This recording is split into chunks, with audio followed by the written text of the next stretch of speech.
अस्सलाम वालेकुम viewers, this is Myra Amjad. Welcome to Javed publishers. आज हम किड्स मैथमेटिक्स ग्रेड 3 के चैप्टर नंबर 3 को डिस्कस करेंगे, जिसका नाम है फ्रैक्शंस, और हमारा आज का टॉपिक है इक्विवेलेंट फ्रैक्शंस। तो चलते हैं बुक के पेज नंबर 66 की तरफ और देखते हैं इक्विवेलेंट फ्रैक्शंस क्या होती हैं। Equivalent fractions are the fractions that have the same values but different numerators and denominators।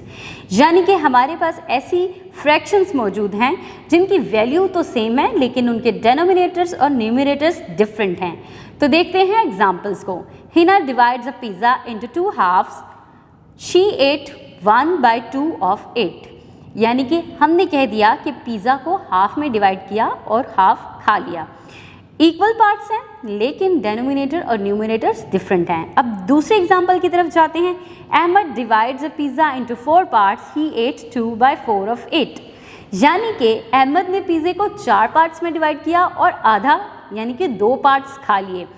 अब हमने सबसे पहले तो डिफरेंस यहाँ पे देखना है कि हमने ऑब्जेक्ट को कितने पार्ट्स में डिवाइड किया।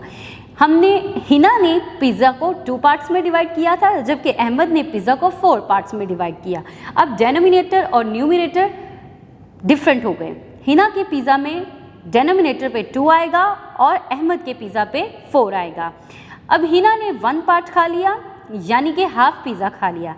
अहमद ने 2 पार्ट्स खा लिए यानी कि उसने भी हाफ खाया। इस तरह से अहमद के न्यूमिनेटर पे 2 आएगा और हिना के न्यूमिनेटर पे 1 आएगा। यानी कि दोनों के पास एक पिज़्ज़ा था और दोनों ने हाफ पिज़्ज़ा खा लिया। फ़र्क यहाँ पर इतना आया कि हिना ने पिज़्ज़ा को 2 पार्ट्स में डिवाइड किया और अहमद ने 4 पार्ट्स में डिवाइड किया। हिना ने 1 पार्ट खाया और अहमद ने 2 पार्ट्स खाए।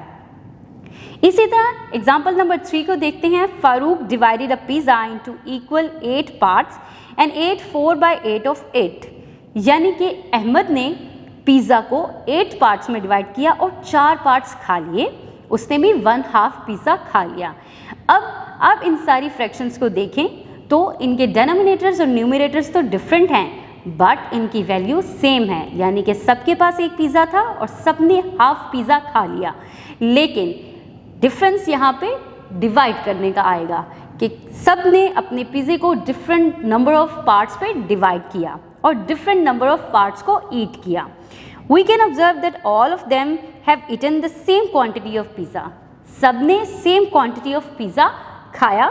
1/2, 2/4, 4/8 looks different fractions but actually they have same values। अब आप देखते हैं, अगर आप फाइंड आउट करें कि 1/2, 2/4 और 4/8 देखने में डिफरेंट फ्रैक्शंस हैं, मगर जब आप इनकी वैल्यूज़ को फाइंड आउट करेंगे तो ये सेम हैं। We can say 1/2, 2/4 and 4/8 are equivalent fractions। तो अब चलते हैं बुक के पेज नंबर 67 की तरफ। We can write 3 equivalent fractions of 1/2। तो अब देखते हैं हम किस तरह से 1/2 की equivalent fractions लिख सकते हैं। तो यहाँ पे सबसे पहले हमारे पास एक सर्कल है जिसको हमने 4 इक्वल पार्ट्स में डिवाइड किया है और 2 पार्ट्स को कलर किया है, यानी कि हमने हाफ सर्कल को कलर कर दिया है। इसी तरह साइड सेकंड फिगर पे आप देख सकते हैं कि हमारे पास एक सर्कल है जिसको हमने 6 इक्वल पार्ट्स में डिवाइड किया है और 3 पार्ट्स को कलर कर दिया है, यानी कि हाफ सर्कल को कलर कर दिया है।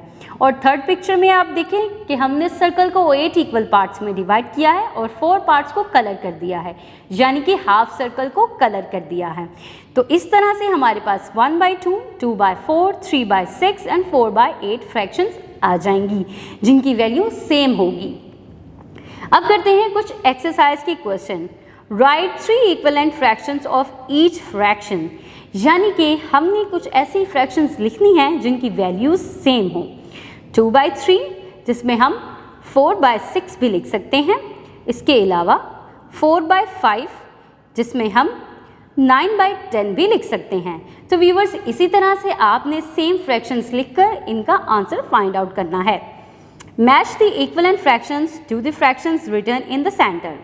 तो आप देख सकते हैं सबसे पहले हमारे पास एक स्क्वायर था जिसको हमने 4 इक्वल पार्ट्स में डिवाइड किया और 2 पार्ट्स को कलर कर दिया, यानी कि इट विल बी 1/2।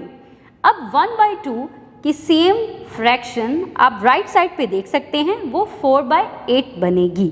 इसी तरह आपने दोनों बाकी शेप्स की फ्रैक्शंस को फाइंड आउट करना है और उनकी सिमिलर फ्रैक्शंस के साथ मैच करना है। So viewers, this is all for like fractions.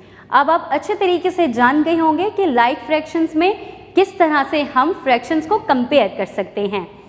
Keep watching, अपना बहुत सारा ख्याल रखें और जुड़े रहें बोलती किताबों के साथ।